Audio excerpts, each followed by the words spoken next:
At so ayan, hi guys! Welcome back sa channel natin at ito ay spoiler chapter 1137 na nga tayo. Pero bago tayo magsimula, ay kung bago ka pa lang sa channel natin, ay huwag mo kalimutan mag-subscribe at pakipindot na rin ay ang notification bell para ma-update ka every time na meron tayong bagong upload. So yun lang naman po at ulit, ay huwag na nga natin patagalin pa.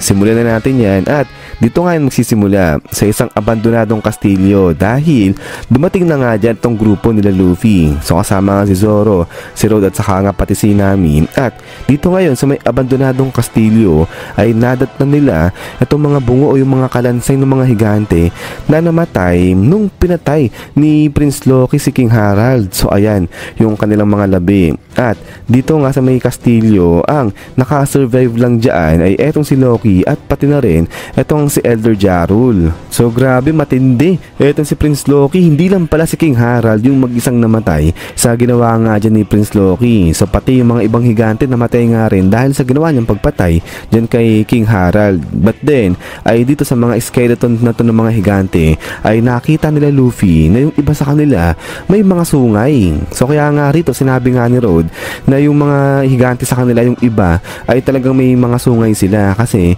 nagtataglay sila nung mga ancient blood ng mga higante. At maging etong si King Harald meron din daw sungay talaga yan. Pero ang ginawa ni King Harald sa sungay niya, binali niya yan dahil ayaw raw ni King Harald ng violence. But then ay pagkatapos nito ay talo naman dito yan kay Harudin dahil dito naman ay sinabi na yung nanay pala neto ni Harudin iba sa nanay ni Prince Loki. So bagamat isang prinsipe etong si Harudin pero yung nanay niya hindi talaga yun yung reyna. At dito na ngayon nagkaroon ng flashback patungkol nga rito sa kabataan nga ni Harudin at saka pati nung sa kabataan din neto ni Road. At so ayan ay pagkatapos rito sa flashback ng kabataan nila Harudin pati na neto ni Road ay talo naman pabalik dito yan kala Gunko. So Gunko pala guys, yung tamang pronunciation sa pangalan ng babae na to di pala Junko. Pero eto nga, ngayon etong si Gunko gamit etong kanyang araw-araw powers na kung tawagin ay inatake niya etong mga beast dyan sa underworld kasama na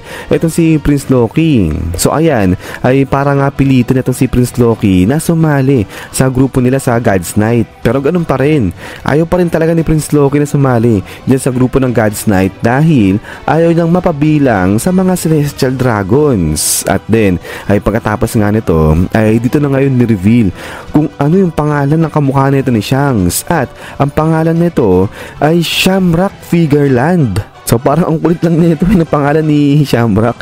Hindi ko alam kung malakas yung dating o ano eh. Pero yun parang hindi kasi siya tunog hapon eh no. Parang mas more on sa western yung pangalan nito ni Shamrock. But anyways, ay etong si Shamrock ngayon siya yung currently na leader ng God's Knight. So pinalitan niya nga yung kanyang tatay na si Garling Figureland. At so dito ngayon ay ni-reveal na yung mission pala netong dalawa ni Gunko at saka nga ni Shamrock sa pagpunta dyan sa Elbaf ay ito ay para isali etong Elbaf ng sahan dyan sa world government. Kasi nga diba currently itong Elbaf hindi yan associated sa world government. So ayan, kaya nandiyan ngayon itong dalawa para pasalihin itong Elbaf. So kahit nga persahin pa nila yan. So siguro yan yung dahilan kung bakit nila nire-recruit si Prince Loki. Kasi diba ngayon itong si Prince Loki siya na yung may pinakamataas na authority dyan sa may Elbaf. Dahil nga pinatay niya yung kanyang tatay. So kapag ito si Prince Loki sumali dyan sa may God's Knight ay automatic itong buong Elbaf ay talaga magiging associated na yan sa may world government. At then pagkatapos nga nito is yan guys, so hanggang dito lang ito yung spoiler natin. So ayan, so parang medyo patindi ng patindi na ito nangyayari dyan sa may Elbaf. So ito si Gunko talagang parang maintin yung ulo, inatake si Prince Loki kahit na nakakadena. Pero yun nga guys, kaya kapag lumabas na yung ibang mga updates patungkol rito kay spoiler chapter 1137 ay pepresent ko na lang kagad sa inyo yan guys. So yun lang naman at ulit ay maraming salamat sa panonood rito kay One Piece natin. So lagi mag-ingat, God bless nyo lahat at kita-kits tayo ulit.